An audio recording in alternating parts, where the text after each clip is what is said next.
weeks of Path class next weekend.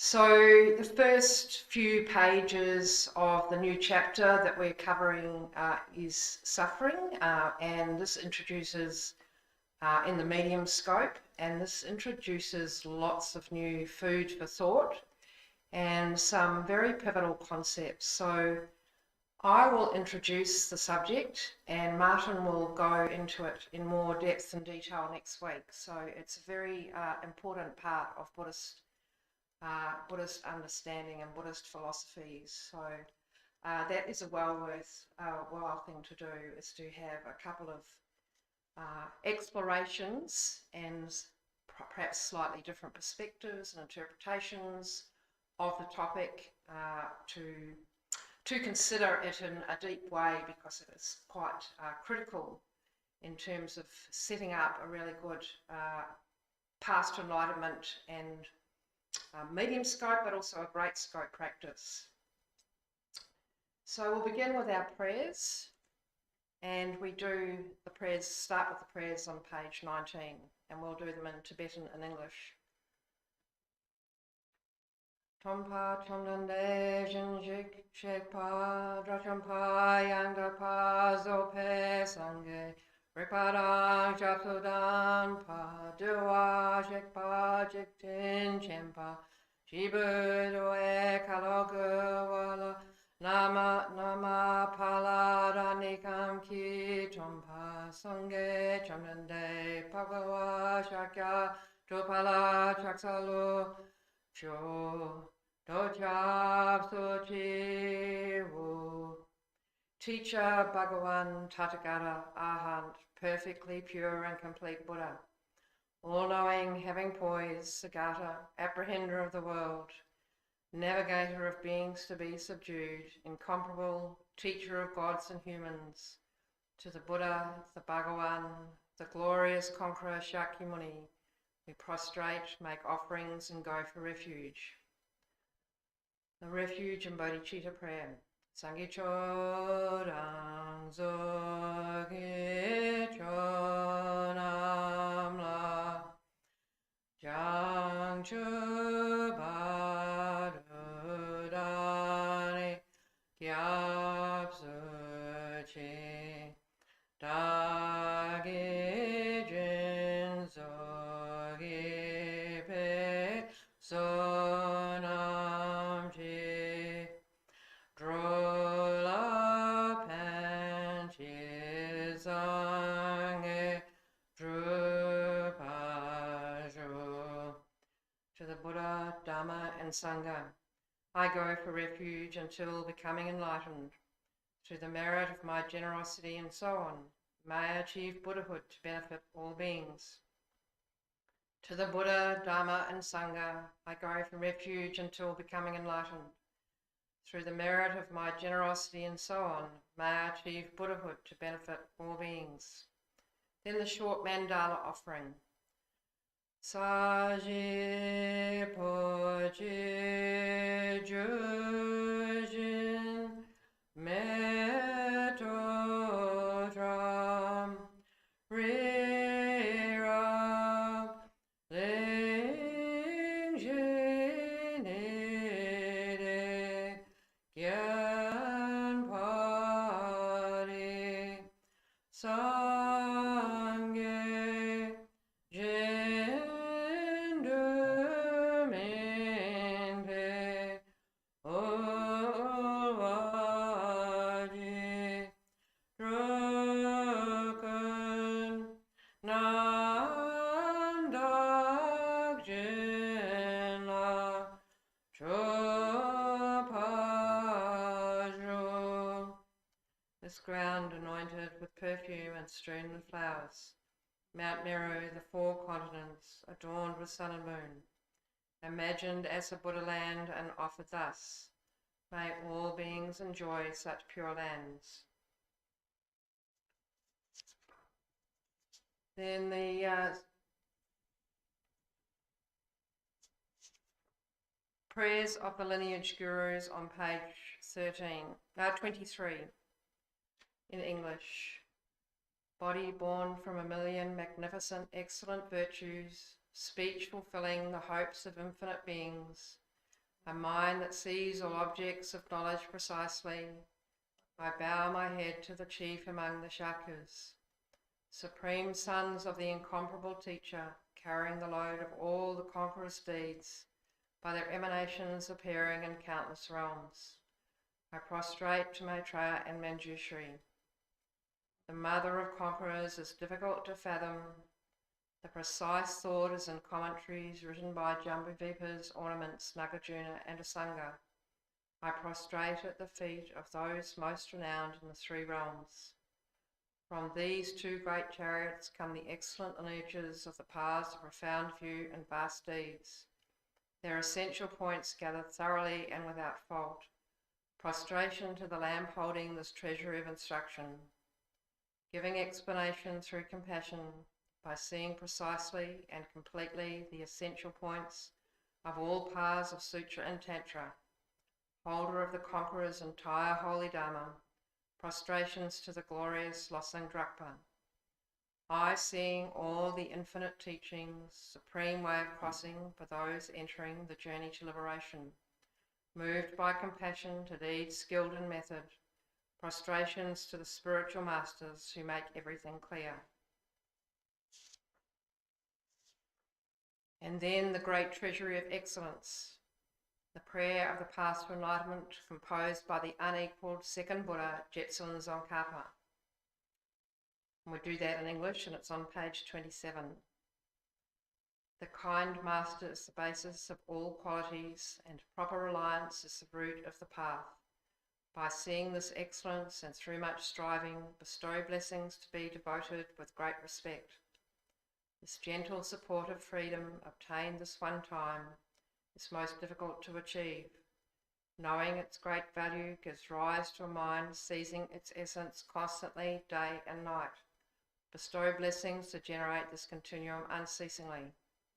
It is like a bubble in water, this constantly moving body and life. Thus remember the swift collapse of death, beyond death like body and shadow. White and black karmic results follow after. By gaining firm certainty in this, the massive faults, subtle and very subtle, are abandoned, and the accomplishment of all virtuous collections completed. Bestow blessings to ever attain conscientiousness. The qualities of samsara unfit to be trusted, the door to all suffering, do not be content with these enjoyments. By knowing its defects, bestow blessings to develop a great aspiration for the bliss of liberation. By that pure thought, great conscientiousness is drawn forth, and mindfulness and awareness of the individual liberation, the root of the teachings, bestow blessings to make this the essential practice. Just as I myself have fallen into samsara's ocean, all living beings as mother are also like that. By seeing the responsibility for the liberation of beings, bestow blessings to be trained in supreme bodhicitta. However, by merely generating the mind, not acquainted with the three aspects of ethics, enlightenment will not be attained. By seeing this excellence, bestow blessings to train with strong effort in the vows of conqueror sons. Pacifying distraction toward perverse objects by way of proper analysis of the perfect meaning, bestow blessings to swiftly and continuously generate the paths related to the union of calm abiding and special insight. Thus becoming a vessel trained in the common paths, enter the Vajrayana, supreme evolution of all vehicles, bestow blessings to engage the easy path itself, that sacred way of crossing for fortunate beings. The base of practice for the two aspects of attainment is when guarding the pure vows of commitment is found to be genuine and certain. Bestow blessings to protect them even at risk of life. Then by understanding properly the important points, which are the essence of the two stages of the Tantra classes, bestow blessings to practice according to these holy teachings, with continuous effort in the supreme four-session yoga.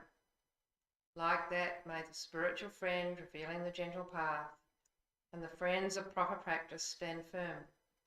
Bestow blessings to quickly pacify the masses of outer and inner hindrances.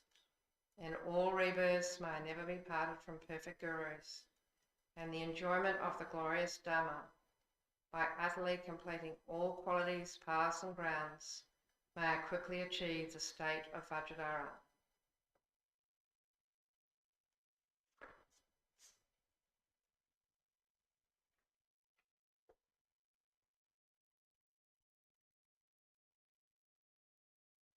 So we'll begin with we'll have a couple of meditations, and we'll begin with some meditation to settle the mind. So we first get comfortable. Sitting on a chair is fine, straight back. If we're on this floor, there's no need to attempt the lotus. Easy cross legs are fine. The main thing is to try and keep the back nice and straight.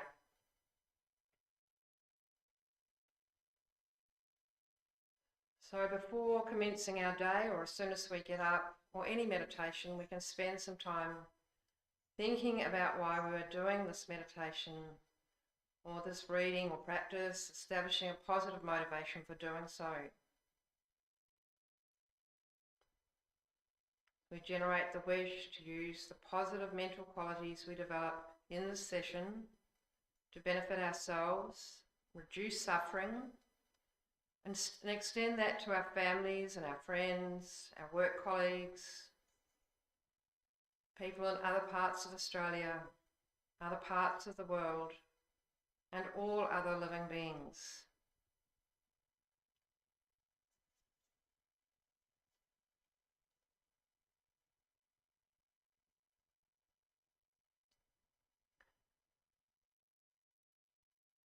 May all living beings quickly, easily reach the perfect enlightened state, the perfect awakened mind, and develop their pure potential.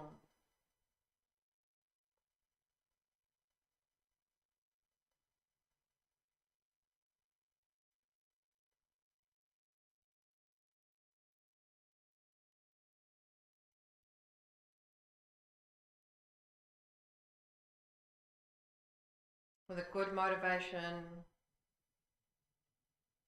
Bodhichitta motivation,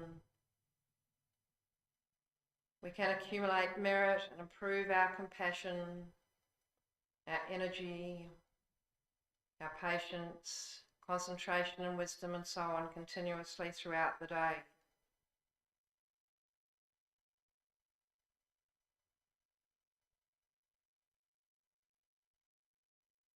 As soon as we wake up in the morning, we generate the Bodhichitta thought. Through my activities today, being compassionate, being patient, not harming others, and so on, may I quickly attain Buddhahood to benefit all living beings.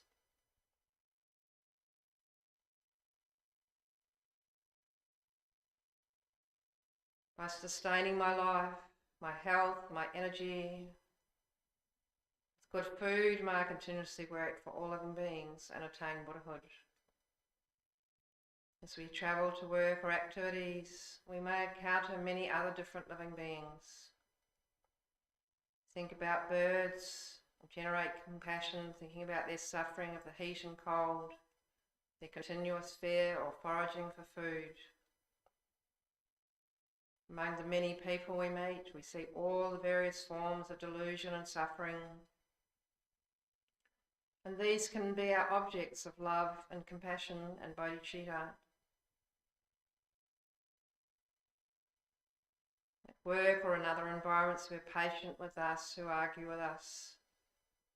We treat everyone with respect and compassion and consider the overall benefit of the group.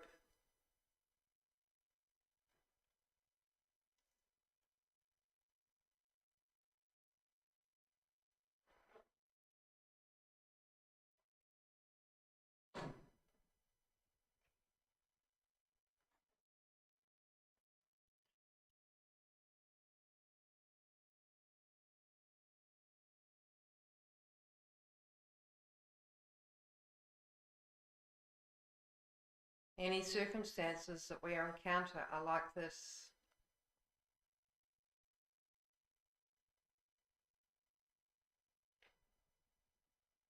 opportunities to practice our compassion and our love and appreciate in a deep way how important it is to achieve the mind of enlightenment and do our best to help free living beings from their suffering. This can add to the strength of our meditation, help us become more compassionate and loving, and make it worthwhile.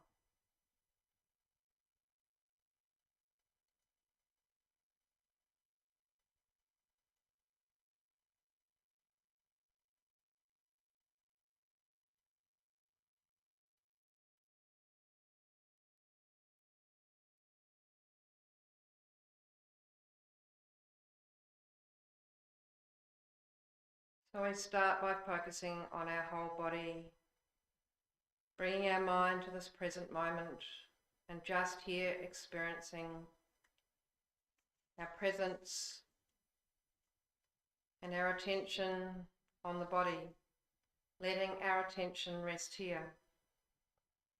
This is just awareness,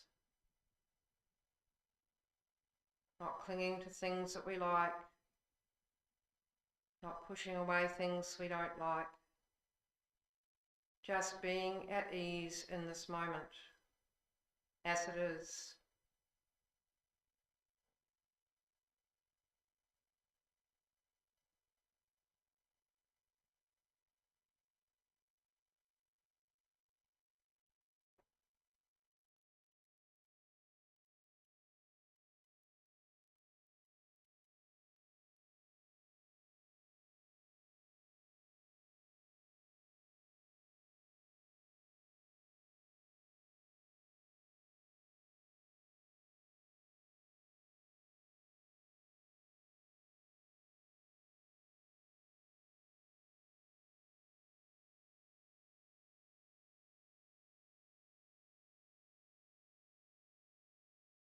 Totally focused on the relaxation of our body, how relaxed we can become, not sleepy, not agitated, not tense, not too loose, like tuning a guitar, observing our head and our neck,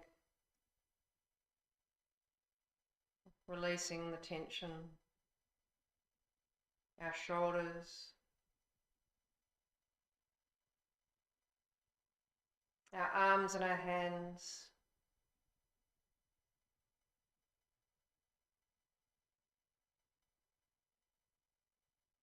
not drowsy, but not tense, our backs straight,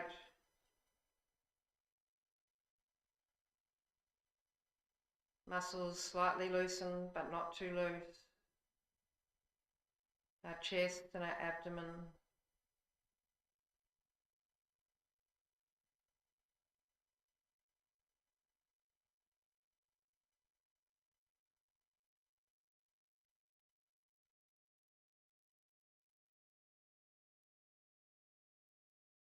our hips,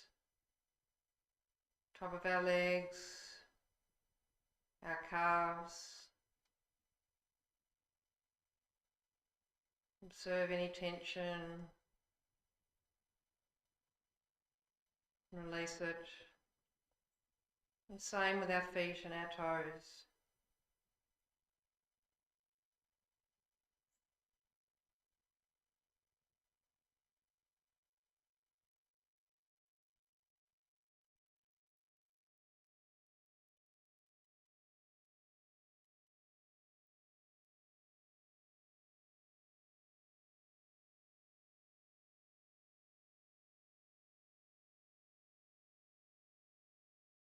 And then we relax into the moment, just being present.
Releasing thoughts if they arise, just gently.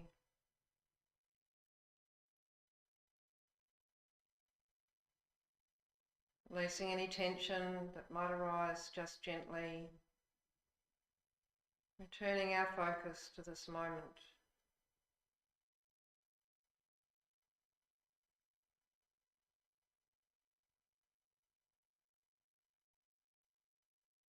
To the present moment.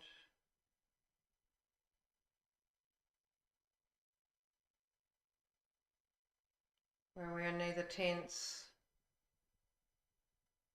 nor dull and sleepy.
So when you're ready, if you like to release your concentration,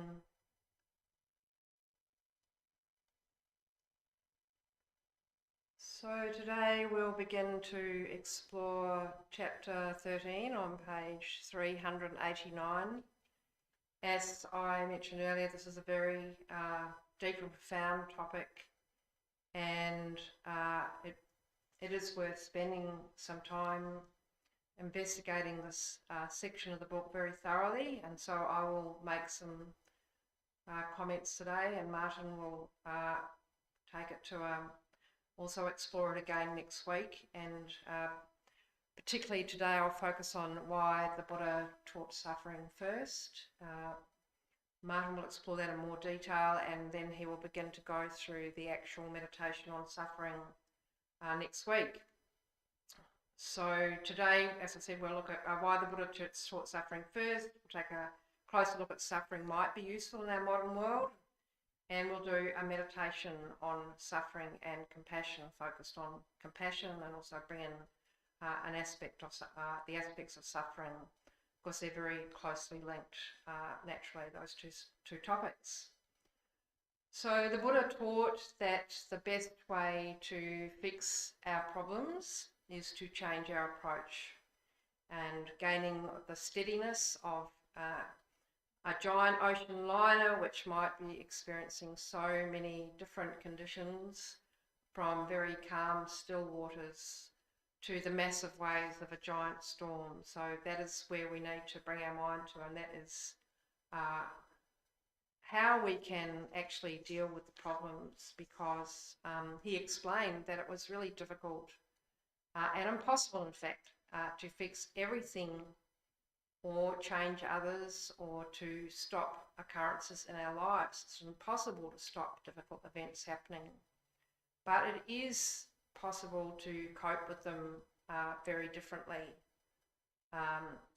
Which one of us had any ability at all to prevent the spread of COVID during the pandemic or stop Russia invading Ukraine? But we can work with our reactions, and we can work out if there is anything possible that we can do within our own environment from our own side. Perhaps we can contribute in small ways, and if we maintain calm and clarity and compassion, sometimes we can even play a major role in helping towards people's happiness and care. So this takes us to another point. If we want to make something work better, we need to understand the underlying causes that might be holding us back. So why do we react to things in certain ways? How can we make that better? According to Shakyamuni Buddha, the two causes of everything that happens to us are karma and delusions. We continuously create our own karma. What we are experiencing right now is what we created before, mostly in previous lives. What we do now and how we live our lives now is what we will create for our experience in future lives. So karma is integrally intertwined with today's subject of suffering. Our suffering arises from the negative karma created by our delusions. And both our karma and delusions impact the way that we see, experience, and interact with the world.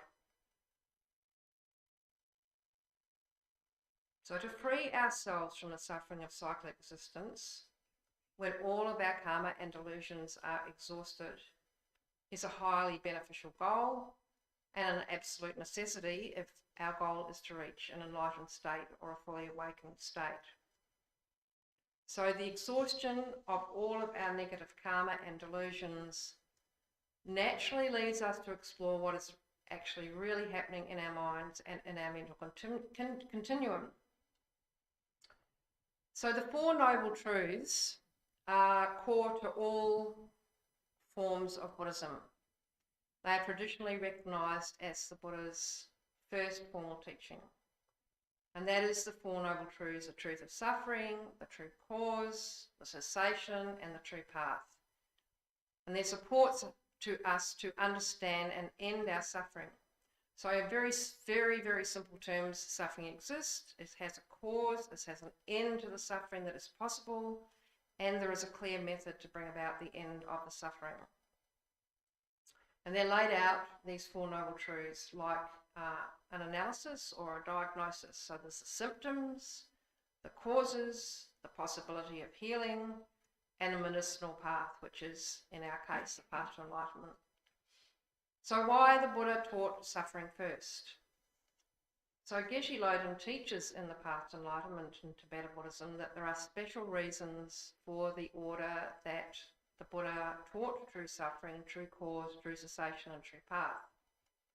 And the first job is to identify what is really happening in our lives. It can be easy to view the various delights and distractions of cyclic existence as genuine happiness, and that is often all fine until something doesn't go right, or an illness, or any type of crisis, or maybe something smaller, like we're criticised. So after we investigate the many sufferings of cyclic existence and how they work, we gain clarity and energy and determination to escape this roundabout and habitual responses of cyclic existence. So this learning is true suffering, which is our focus today. But let's first consider the other three noble truths in the order taught by the Buddha. So once we know these sufferings, it makes sense to learn about their source. And therefore the second noble truth is true source.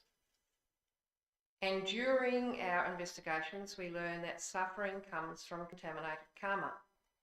And the karma, as mentioned, arises from delusions. The very root of these delusions is self-grasping at inherent existence.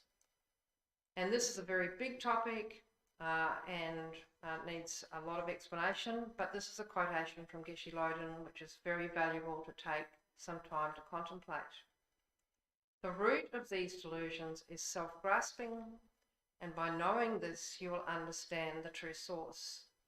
So that is the true source of suffering, the second noble truth. Geshe goes on to say this fundamental point. At the same time, you will recognise that it is possible to cease self-grasping, and this generates the mind seeking cessation, the third noble truth. So the self-grasping of inherent existence is when we see everything as solid and permanent. This is impossible. Everything is empty of inherent existence. To completely eradicate our delusions, we need to discover the emptiness of inherent existence. So before we get to that point, our capacity for change is inherent in the logic of the four noble truths, and it is well worth studying and contemplating how the Four Noble Truths work on page 390 of the Path to Enlightenment. It's actually a very, very valuable page that needs reading over and over again, page 390, and actually reading it and meditating on it and contemplating it to get to the core of what the Four Noble Truths mean. So if we have no capacity to change, the study of Buddhism, in fact, might be a complete waste of time. Understanding the fact that we can remove our delusions to bring about the cessation of suffering, true cessation, is life-altering. This capacity is the cut-through that we need to break the habits that we have that leave us stuck in cyclic existence, repeating the same old things, going round and round, repeating the same old habits, making the same old mistakes.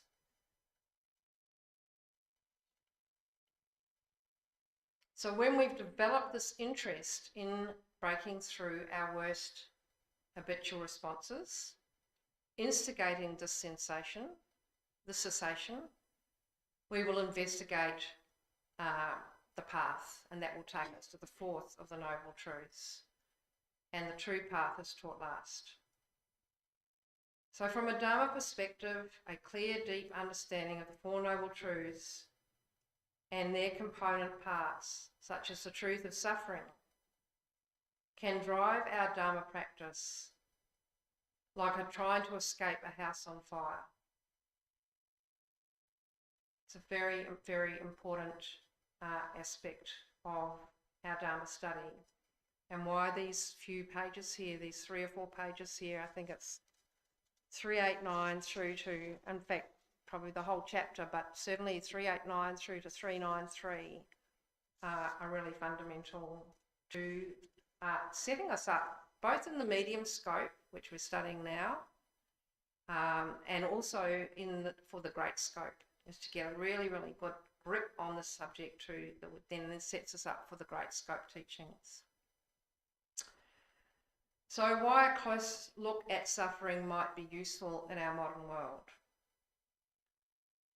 One of the modern Buddhist Western writers, Jack Kornfield, says the whole purpose of Buddhist philosophy, its ethics and awareness, practices and community, is a discovery that freedom and joy are possible in the face of the sufferings of a human life. So whatever form our suffering takes, whether it's conflict or fear or depression or stress, obsession, confusion, mental illness, divorce, trouble with work or family or the law, unfulfilled creativity or unrequited love, we must willingly acknowledge its truth. So what are these sufferings and why are they so fundamental to Buddhist insights? It is mainly our reaction to the ups and downs of life, as mentioned at the beginning, both individually and collectively, that creates the problem. So we might suffer individually from anxiety, for depression, fear, confusion, grief, anger, hurt, addiction, jealousy and frustration, so many different sufferings. As nations and globally, we face, as we can see so clearly, the ravages of war, of poverty, the pandemic and other illnesses, hatred and greed. Our previous past teacher, Pam, very much enjoyed quoting the wonderful Venerable Thich Nhat Hanh, and I will briefly continue this tradition with his really interesting insight into the link between suffering and happiness. He said, if we can learn to see and skillfully engage with both the presence of happiness and the presence of suffering, we will go in the direction of enjoying life more. Every day we go a little farther in that direction, and eventually we realise that suffering and happiness are not two separate things. The way to suffer well and be happy is to stay in touch with what is going on. In doing so, you will gain liberating insights into the true nature of suffering and joy. Individual and collective suffering, the first noble truth. So that's the end of his quote. So he's saying that we need to engage with our lives, that we actually need to engage with what is going on. And in doing so, then we will begin to engage in a way where we have these liberating insights and begin to develop that empathy and the compassion and the love that we need to live a fully engaged life, a fully connected life.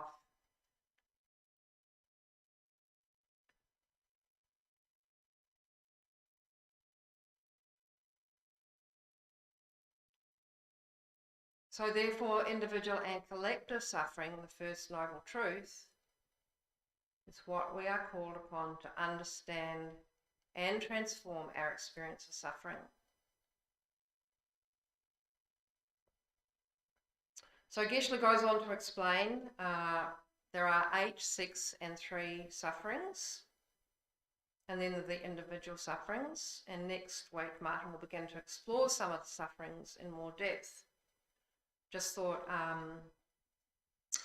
and there are 2 main groups, so I'll just touch on what the sufferings are today. There are 2 main groups of sufferings, the general sufferings of the cyclic existence and the specific sufferings of cyclic existence. And the general sufferings have 3 divisions. There's the 8 sufferings, there's the 6 sufferings, and the 3 sufferings. And I'll just to begin our process of reflecting on what these sufferings are. I'll just do a quick summary. So the 8 sufferings are, Geshe explains that each time that we take rebirth, we experience all the suffering of a life. It's birth, aging, it begins immediately, sickness and injury, death, meeting the unpleasant, separation from the pleasant, not gaining what we desire or what we would like, and in brief, the contaminated aggregates that are suffering. These are called the 8 sufferings.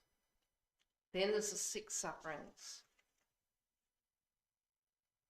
So these sufferings are uncertainty, dissatisfaction, discarding our body repeatedly, being born again and again, and the constant change of status and loneliness. So these are the 6 sufferings. And then there is the 3 sufferings. And that's the suffering of pain, changeable suffering, so much change going on and being able to get used to it, and pervasive suffering, the latter not being so obvious. So Geshe explains that when we see our pervasive suffering, so these are all the various general sufferings, when we see our pervasive sufferings, we can really begin to apply renunciation. And it is that sense when nothing, it is the sense that when nothing is wrong, but the suffering continues. So it's more subtle, but as the name suggests, it's always there. I think of it like an ever-present tension. Occasionally we might have a moment where everything seems to flow. If we're fortunate, we might have a moment where everything seems to flow in our lives. Perhaps, and this is just a theory, but perhaps at that time, the pervasive suffering that we all experience is just a little bit weaker.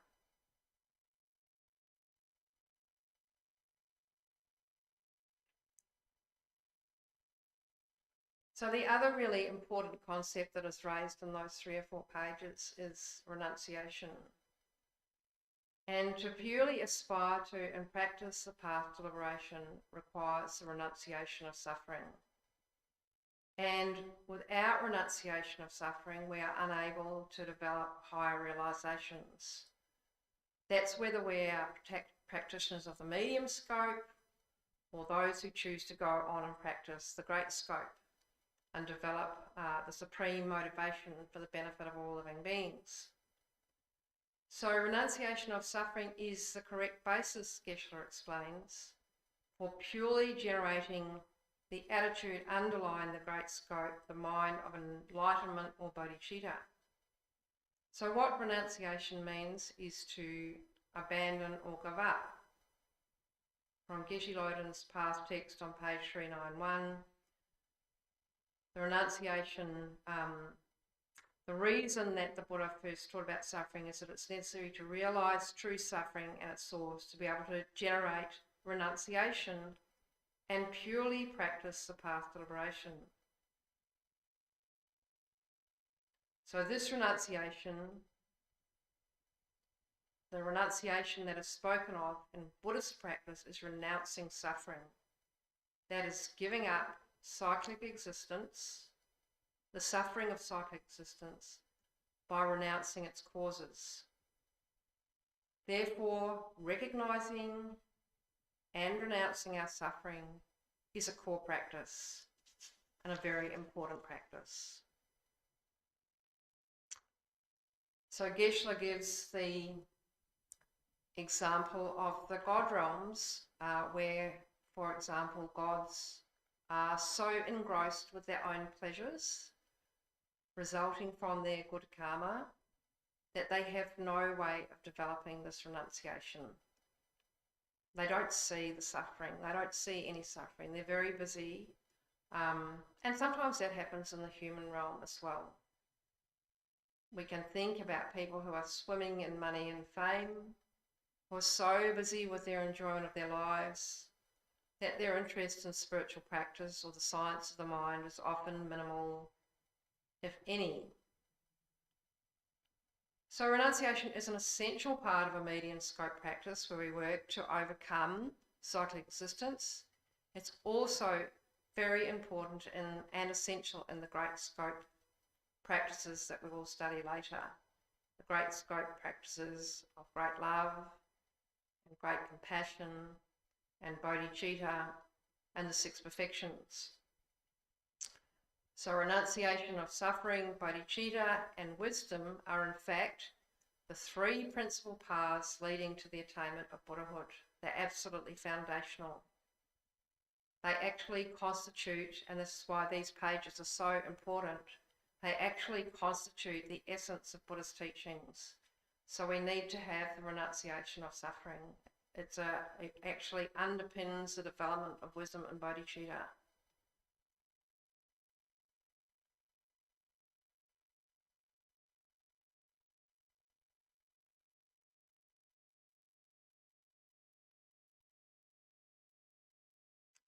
So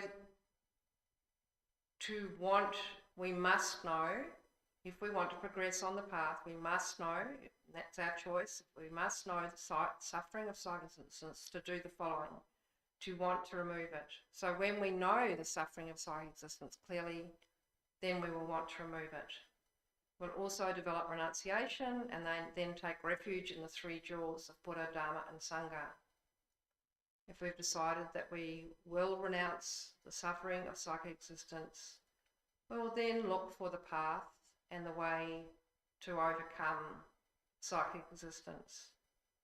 And then step by step we can remove its essential cause.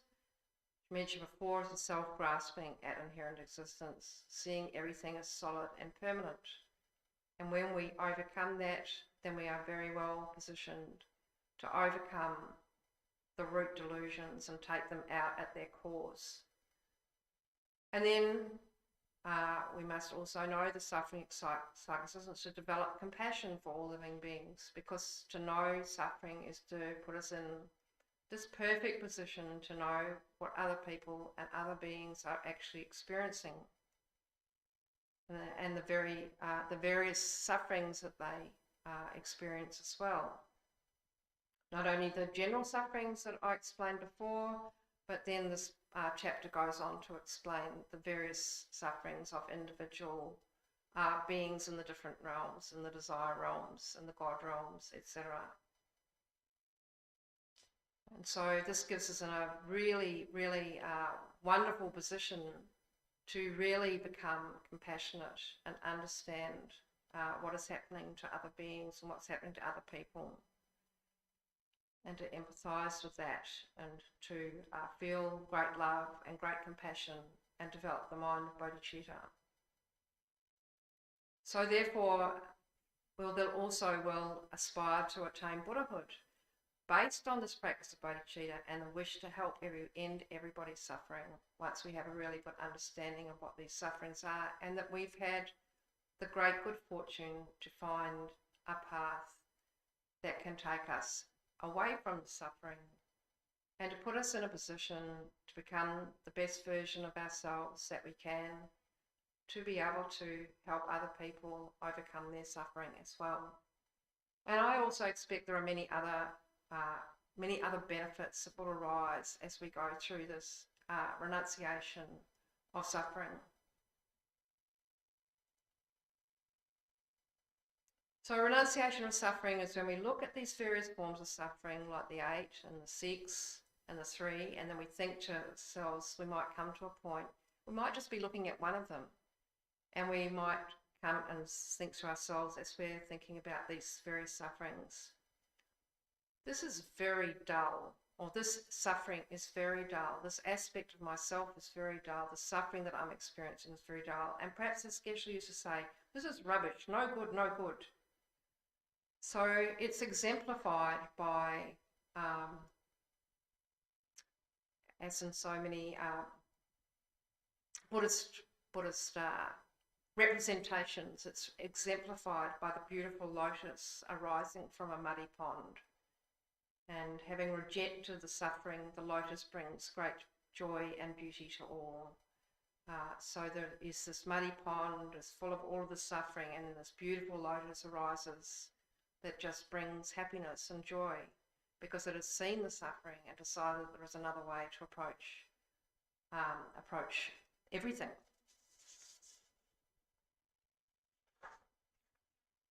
So that's just a bit of a taste. That's, as I said, that's a very important and profound section of the Past Enlightenment, and that's just a bit of a taste. And Martin will lead you into a further analysis and an examination of it next week, and further into that marvellous chapter. So now we'll do a meditation on compassion and suffering. On a meditation on compassion and suffering, yeah. So we'll begin by resuming our meditation posture and do some more breathing meditation, and then I'll lead you through this meditation.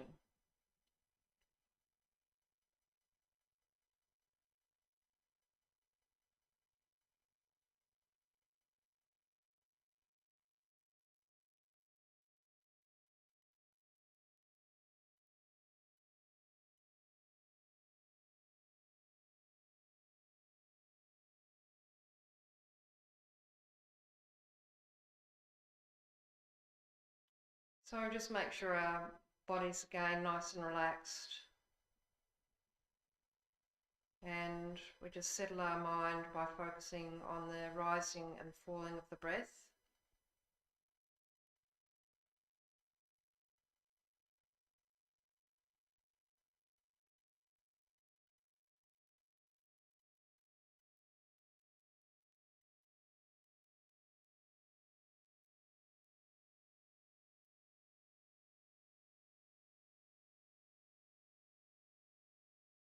Gently letting go of any thoughts that we might be experiencing.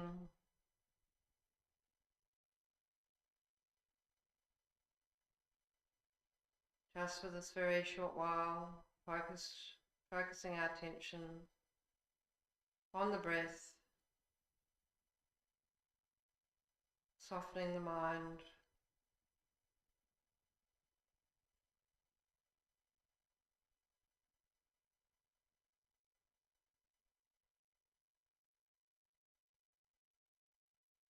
Thoughts arise, let them evaporate like a rainbow.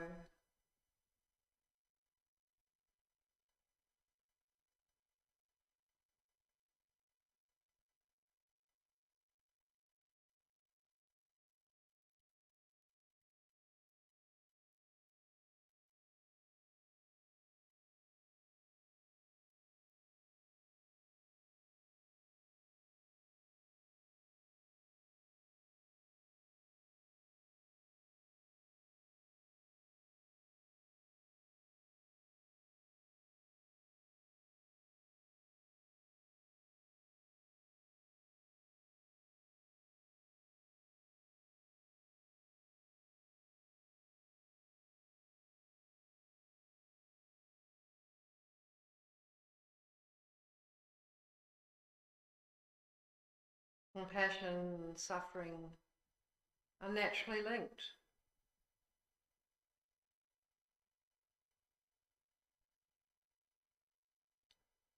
Ordinary compassion is the wish for one or several living beings to be free from whatever of the sufferings that they might experience.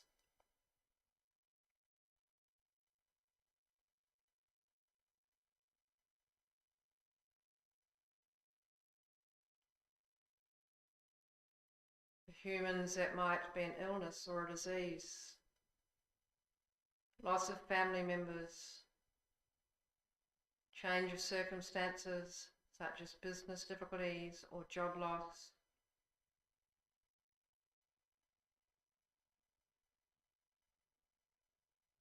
friends moving interstate or overseas, the pressures of starting a new job or finding a new job and starting a new job, high pressure within a workplace, a difficult employer, so many commitments.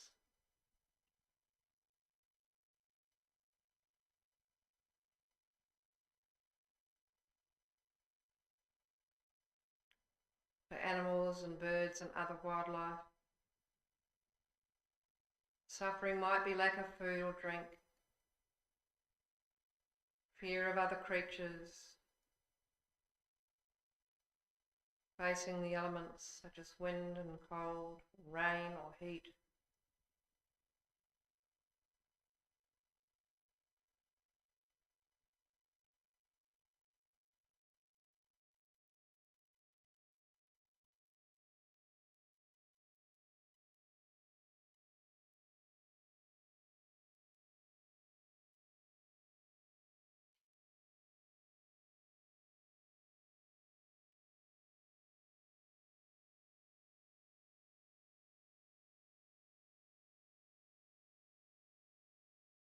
Great compassion is the wish that all living beings are free from whatever suffering they experience.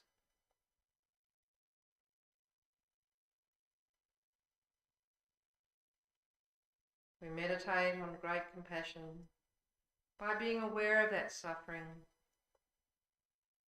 the suffering that living beings have experienced.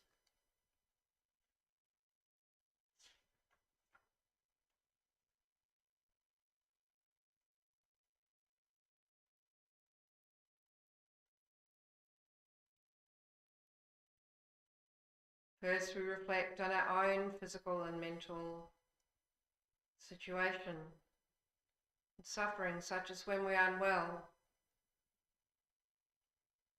or we find it hard to attain the level of well-being or health we would really like.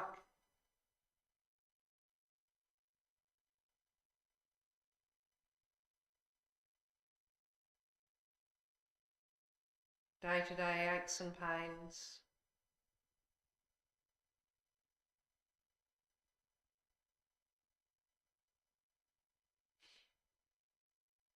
The various hereditary illnesses and ill health that we all experience of some kind or other.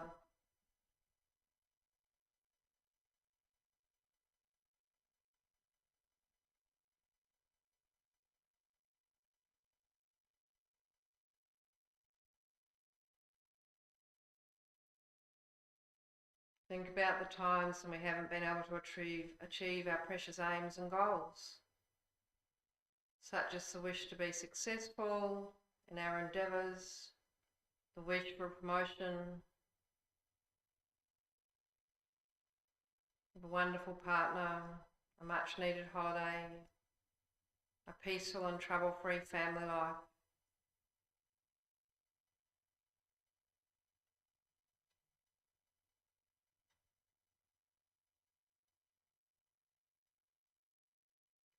When we lose something precious, such as an awesome job, a partner, belongings, or our house is robbed. So many different forms that can cause us grief and suffering.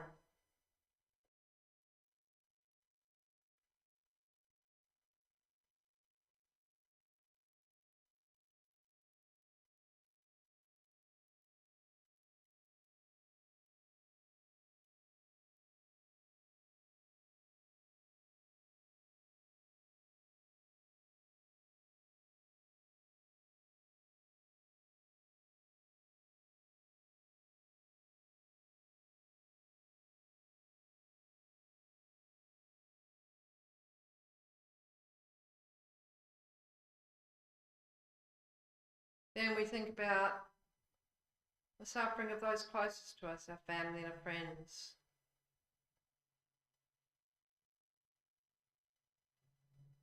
If something happens to our dear friends or our family and the people with whom we live, through illness and traumas, challenging circumstances, major life changes,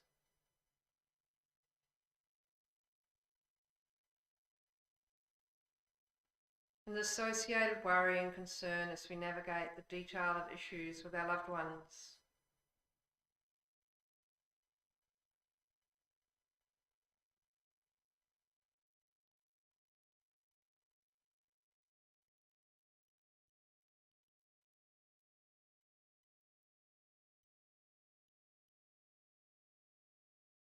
We recognise their desire, just like ours, of the wish to be free of any physical and mental suffering that they experience.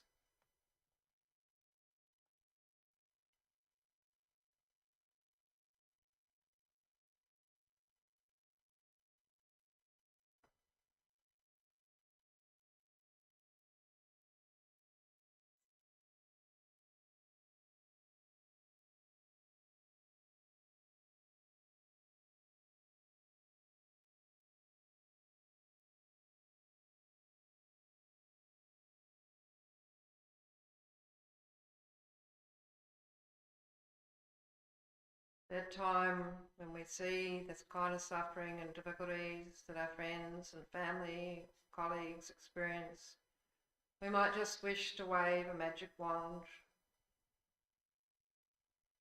and hope it all goes away for them.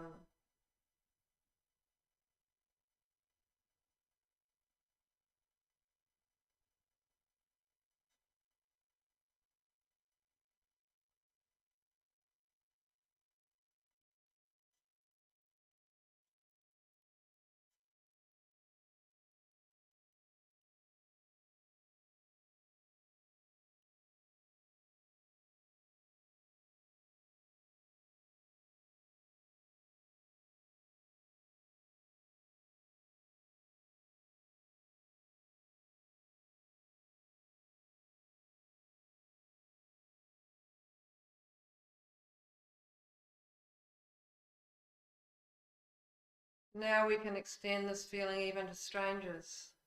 We don't know their stories, don't know what's happening to them, what they're experiencing at this time. But based on the Buddhist concept of equanimity, of feeling towards friends, enemies and strangers, we know that they're experiencing some form of suffering. Think that everyone is just human, just like us. And our friends, and the strangers, and the enemies, facing all the same types of challenges and the same types of sufferings that we face everywhere.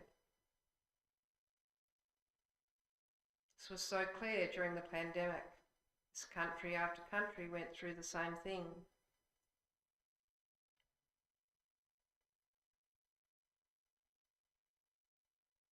So many different kinds of challenges that humans face. And we don't have to look so far at present. Many thousands of Ukrainians and Russians killed and injured due to the Russian invasion of the Ukraine.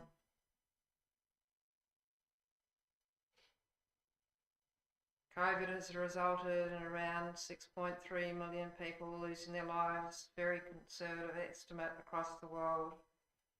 Within just over 2 years, 1 million in the US alone.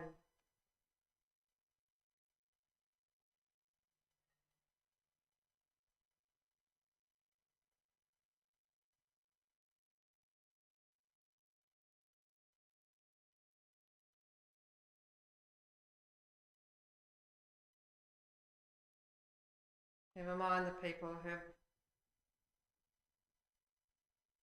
left behind and those who've had very bad experiences with the infection.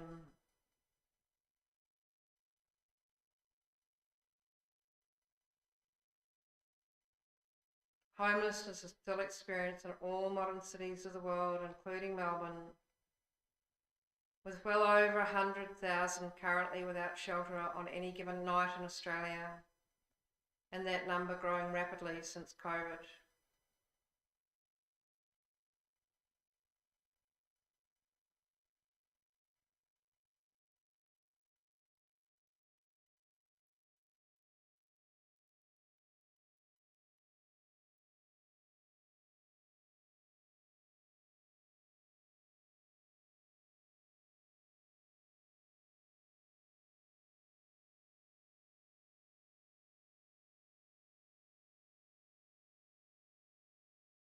Then we reflect on the suffering of all animals and birds and marine life, how they experience so much fear, especially the smaller animals from the bigger animals, fear of poisonous animals and insects or animals that survive by killing. We also reflect on the suffering they experience from the elements of cold and heat and wind and storms and so on.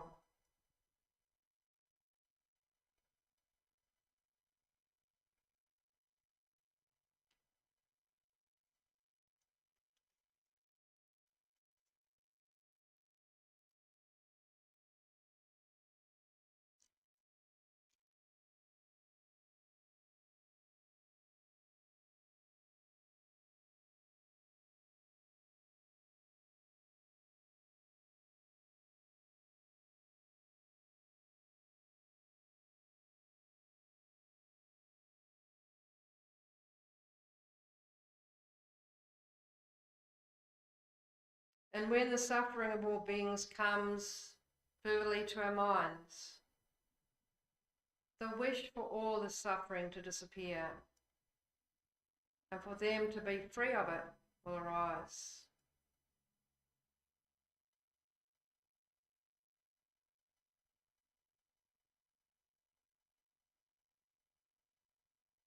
We imagine all of these beings, these humans, animals, insects, birds, and all the other living beings, completely free of all of this suffering, liberated.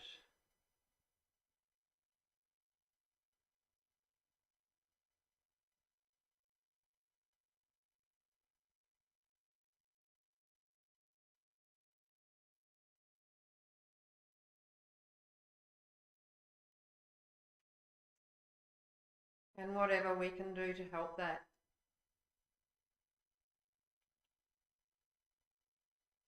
We think of how our lives, the lives of our friends and family, the lives of all human beings and all animals and living beings will be better, free from the suffering, free from all of these various forms of suffering, and how that might happen.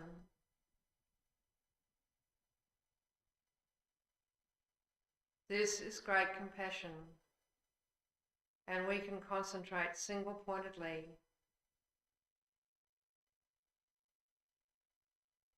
on this wonderful wish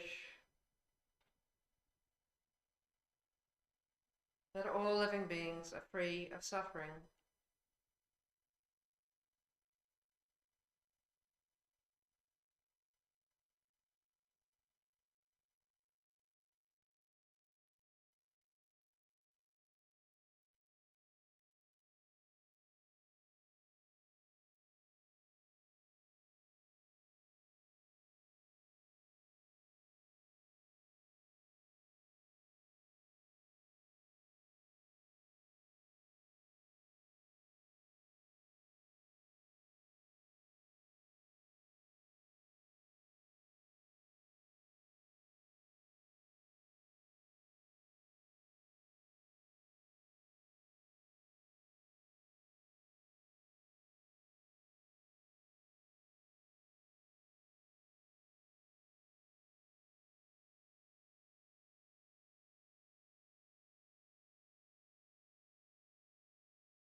So then, in recognition of the effort of this meditation and this class, we can dedicate the positive energy we have created towards more happiness in our lives, more good conditions, better health and happiness, and good conditions for the people we love and for all living beings.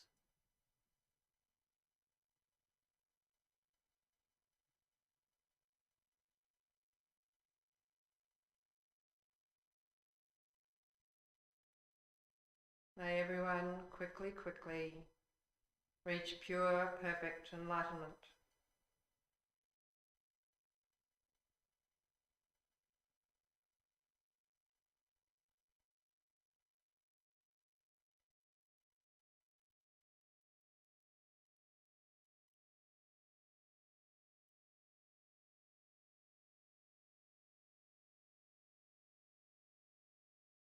So I'd encourage everyone to read the pages 389 to 399 to review this week's class and to prepare for next week's class. You may even want to do some meditation on the Four Noble Truths or on some of the sufferings. That will certainly help to strengthen your knowledge and interest in the subject, and especially the importance of renunciation of suffering. So we'll finish off with the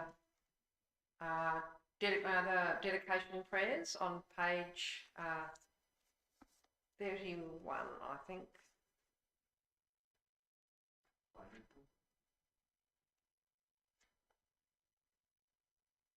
34.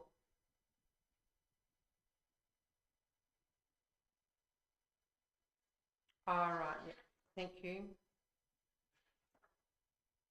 So yes, we'll go to 31 and we'll do the final prayer of the graduated path, composed by the great and unequalled teacher and second Buddha, Jetsun Tsongkhapa.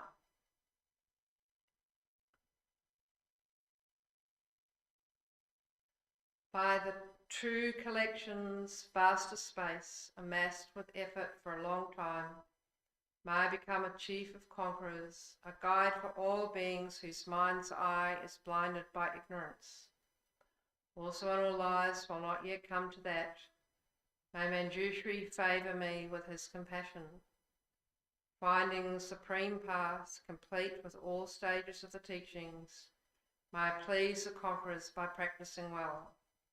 By my precise understanding of the essential points of the path, with skillful means drawn along by strong compassion, and by dispelling the mental darkness of beings, may I uphold the conqueror's teaching for a long time, where the supreme precious teaching has not spread, also where it has spread but become degenerate. With a mind deeply moved by great compassion, may I make clear this treasure of benefit and bliss. The stages of the path, excellently established by the marvellous deeds of the conquerors and their sons, give glory to the minds of those aspiring for liberation. May the conqueror's deeds be long preserved. May all humans and non-humans who remove the obstructions and establish conditions favourable to cultivating the excellent path never be parted for all of their lifetimes from the purest of paths which the Buddhas have praised. When someone makes effort to practice properly the 10 points of conduct of the Supreme Vehicle, may he always be assisted by the mighty protectors, and may oceans of good fortune spread out, reaching all. And then we go to the special dedication, which we'll do in English on page 34. Whatever white virtues we have thus created, we dedicate as causes, enabling us to uphold the holy Dharma of scripture and realization, and to fulfill without exception the prayers and deeds of all the Buddhas and Bodhisattvas of the three times. By the power of this merit in all our lives, may we never be parted from the four wheels of the Mahayana. And may we complete the journey on the paths of renunciation, bodhicitta, pure view, and the two stages. The general dedication in Tibetan and English.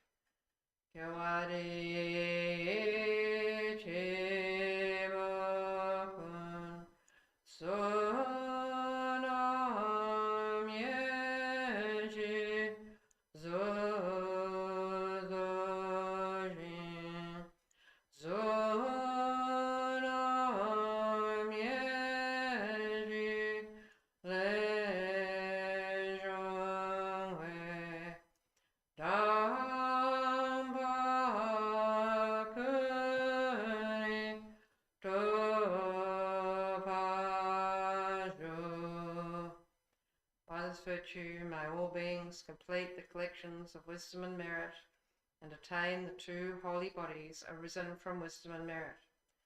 Jangju them jorin moje madi panam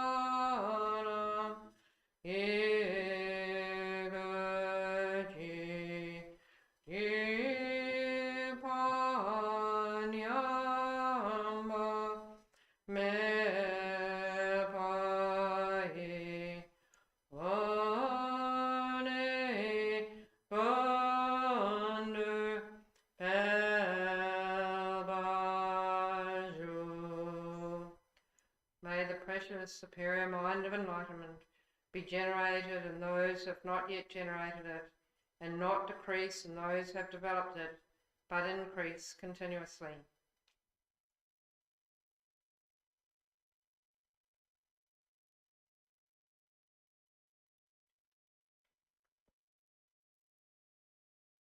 So are there any questions? If I can answer them, I will answer. If not, I can take them on notice.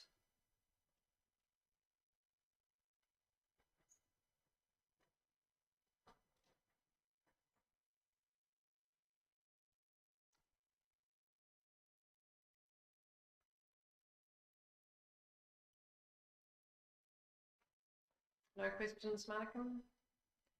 Thank you everyone for coming along to this session, and I wish you all the best for the coming week, and look forward to seeing you at Martin's class next week if you so wish. Thank you.